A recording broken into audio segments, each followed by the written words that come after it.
Welcome to video number 2. In yesterday's video, I asked you to consider modifying your strategy. I'm not asking you to make this decision today, but you must understand that the strategy you currently have got you to where you are today. But will it get you to where you want to go tomorrow? One of the questions I always ask is if you've heard about Michael Porter. He's the godfather of strategy. Michael Porter has this thing called the 5 forces. The 5 competitive forces that every company competes against for profits. Now let's talk about these 5 forces and how they impact you. For many, rivals are the primary competitor, but for others it's the negotiating power of buyers, or perhaps it's alternatives. I'll tell you, as a marketing agency, we get our butts kicked by all 5 every single day. Your business, your vertical, your industry might be different, but I'd be willing to bet quite a bit that your butt is getting kicked by all 5 of these as we speak too. But you know what? That's okay. When we get on the phone and we talk, we'll walk you through how each of these 5 forces is taking your profit and what you can do to successfully compete against them in the future. And remember the formula from the last video. Profit equals price minus cost. You might ask yourself, how do rivals cost me money? How do they cost me profits? Well, they do, and there's a very real way that you can beat them. If you don't have a strategy that beats these 5 forces, then you'll never get to where you want to go. You'll never get from 10 million to 50 million, from 50 to 70, or whatever the number is that you've decided in your mind. You've been getting up every morning trying to grow your company's profits. So ask yourself an honest question. Do you know who you're competing against? Because if you can honestly answer that question, then you must ask yourself the next question. Does my strategy beat all 5 of these? Because here's the truth of your business. And I don't like to use the word secret. I like truth. Because the truth will never be outdated. A truth is a truth. All the wonderful technology in the world must work in concert, in alignment, with time-tested, proven principles. People don't change. The 5 forces you compete against don't change. I don't care what kind of technology you're using, including ours. You're still going to compete against these 5. Now, every industry is different. So, for example, in automotive, they compete against other dealerships. They really don't have a lot of alternatives. Most of the profits they lose to rivals. In financial services, there are lots of alternatives and lots of rivals and powerful buyers. So as we go through this, remember this formula. Profits, your profits, is equal to price minus cost. How do rivals affect your profits? If a rivalry is intense, your company competes away those profits by passing it along to buyers in the form of lower prices. If profits equal price minus cost, lower prices mean lower profits. Or you're going to have to give away more value, and therefore increasing your costs. If costs go up, profits go down. So how does your strategy effectively beat rivals? All right, let me tell you how we do it, how we beat rivals. Number 1, first and foremost, we track prospects daily in real time, and we can identify those prospects that are actively pursuing a purchase of what you sell.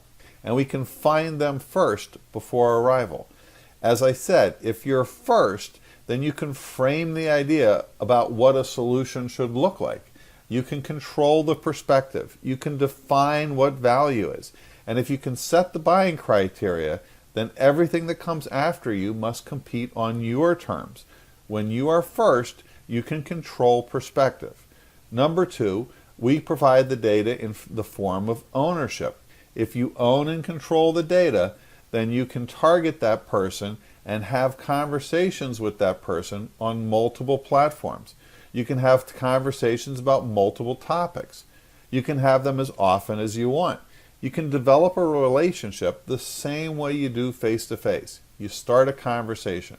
If you own the data, then you'll be the first one to start a conversation. You'll have the most flexibility by being able to have those conversations anywhere you want, as often as you want, on as many topics as you want.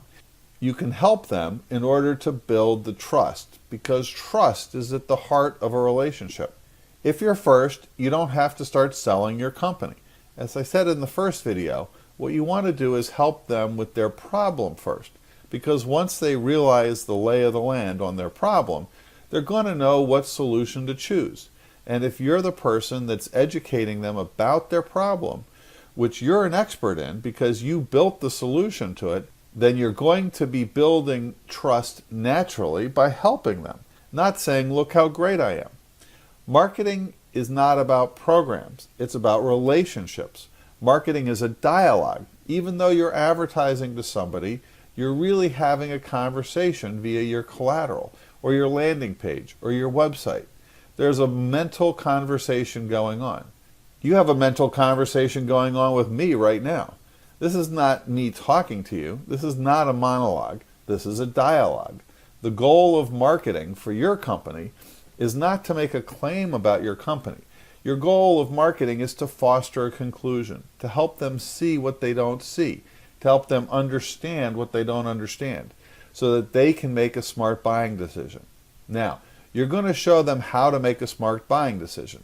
Then, when they're ready to buy, if you're the person that's built the trust and you're the person that's educating them, you're going to have a sale. To beat rivals, it's simple. You must start the conversation first. You must develop a relationship. You must build trust by helping them. Prospects don't care about you. They care about their problem. There are only two things that are of interest to them: that they have a problem they no longer want, or there's a result that they want but they don't have. If you're the person that helps them with their problem or their result, you're helping them while not telling them about your company first and foremost. You're being customer-centric. You're helping first.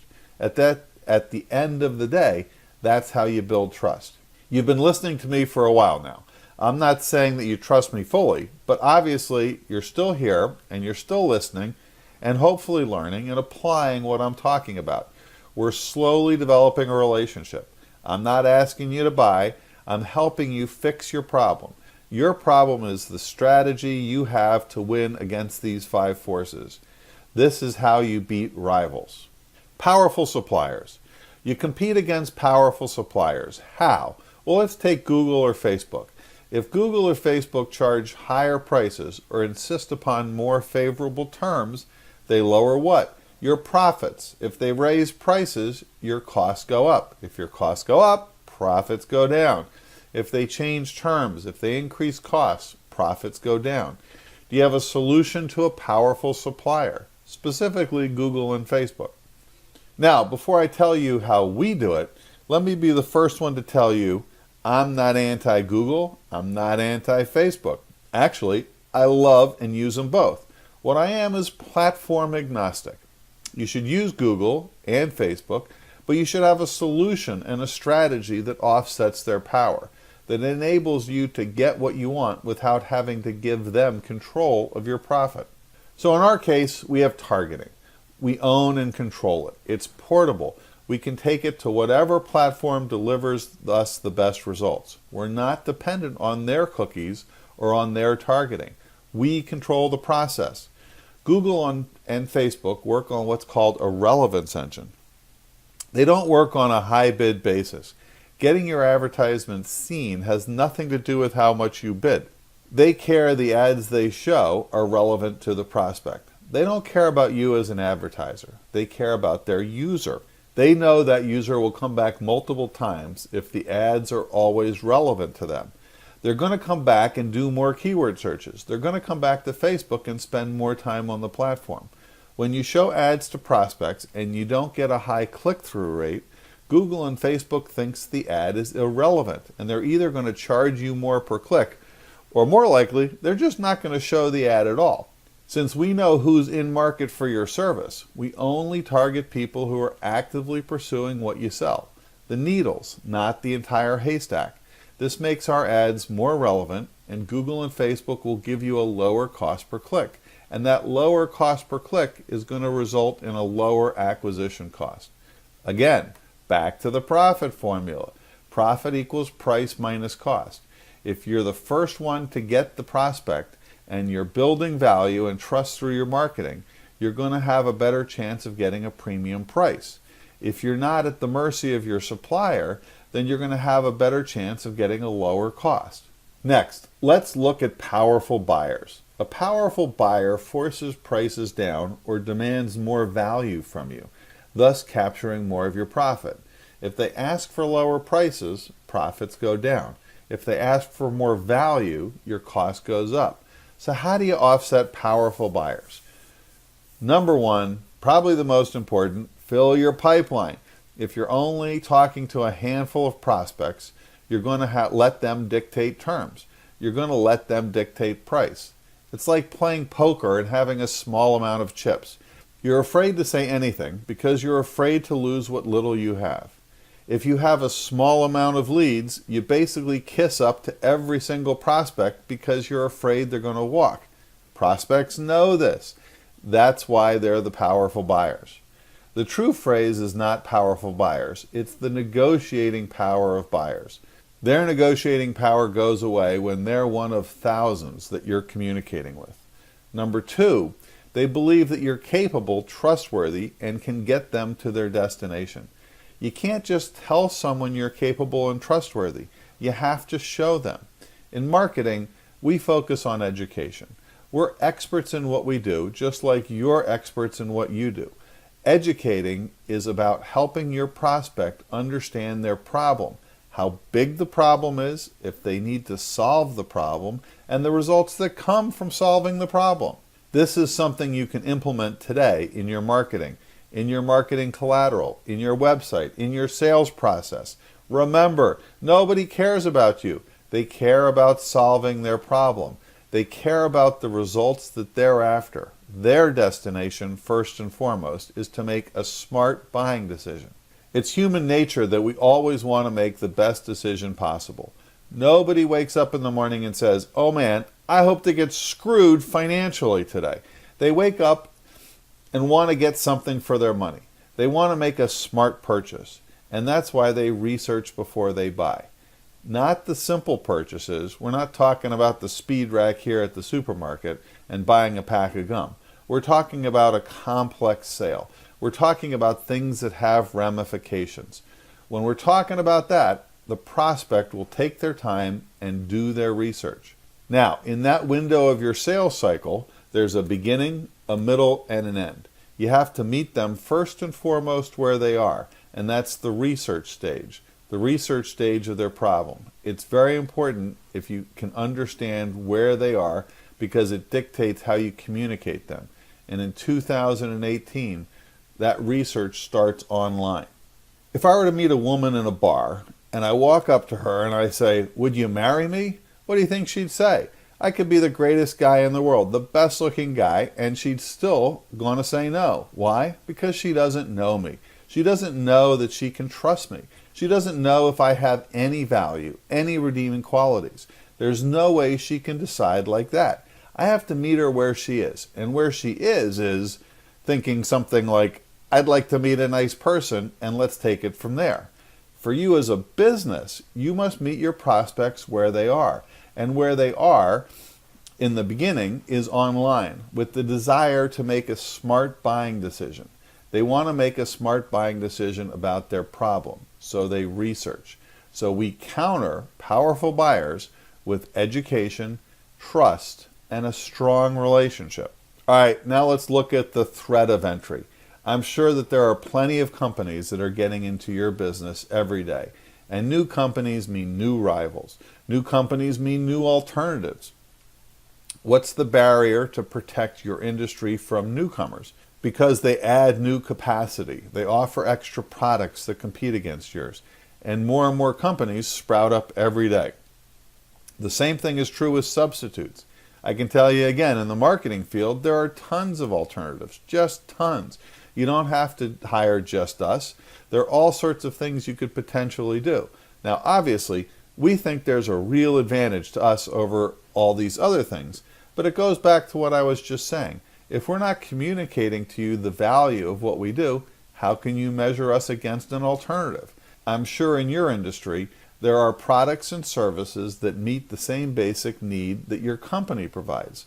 And what these companies do is they rob you of your profits. When you're communicating with prospects, you have to be able to help them and at the same time demonstrate how your value proposition stacks up against others. One of the biggest problems I see from companies is that they don't know how to identify their value proposition, and they don't know how to express it as an effective value proposition. The value proposition you offer answers a very simple question. If I'm your ideal prospect, why should I buy from you? The center of appeal is want. So tell me why somebody should buy from you, and it must be something that they want. Now, if we know that they're looking to solve a problem, or if we know the result that they're looking to get, you can't say something like, we care about our clients. Yes, that's appealing, but that's not something they want. If my hair's on fire, and you do a great job of getting there on time, but not a very good job of putting the fire out, does it really matter that you're expeditious in arrival? That's not something I want in a high interest way. It's valuable, but it's certainly not going to deliver the solution to my problem or produce the result that I want. If I were to sit down with you, I'm going to show you how to identify your value proposition, and I'm going to ask you questions about your level of exclusivity. The greater the appeal, the greater the want, and the greater the exclusivity creates a powerful only factor. You position your only factor to answer the question, if I'm your ideal prospect, why should I buy from you? I just told you that if you called me, I'm more than happy to help you identify an effective value proposition for your company. I'll show you two right now. You may match a competitor on every dimension of value except one. And in that one, you need to excel. And second, you must have an authentic value proposition. Let me ask you a question. When does marketing start? Not what is marketing, but when does marketing start? Marketing starts before you create the product, meaning you build it specifically for somebody. You build that product for somebody with a specific problem. You build that product to deliver a specific result. When you look at the things you offer, is it relevant? Is it important? Is it urgent? Is it clear? Clarity trumps persuasion. You don't have to persuade people. You have to educate people. You have to communicate with people. You must help them see and understand before they can even consider buying. Have you shopped your own company? Call up and pretend you're somebody else and ask, why should I buy from you rather than a competitor? Ask 3 or 4 people in your company. Look at your website. Look at your marketing collateral. Is the answer to that question clear every single time? So here's the thing. Every prospect has a motivation. It's the single greatest factor in somebody saying yes. Think of motivation as an outcome, the solution to a problem, the solution that delivers the result that they don't have. There's an outcome. You got on these videos because you want to be more profitable. But now that you've seen the 2 videos, you now know that your problem isn't being more profitable. It's how do I beat the 5 forces competing with me for profits? The answer is I need a better strategy that directly attacks these 5 forces. In the next video, I'm going to tell you where all sales start. In 2018, the sale starts long before they pick up the phone with you. The sale starts way before that, and you need to meet them there. I'm going to show you where there is. See you on the other side.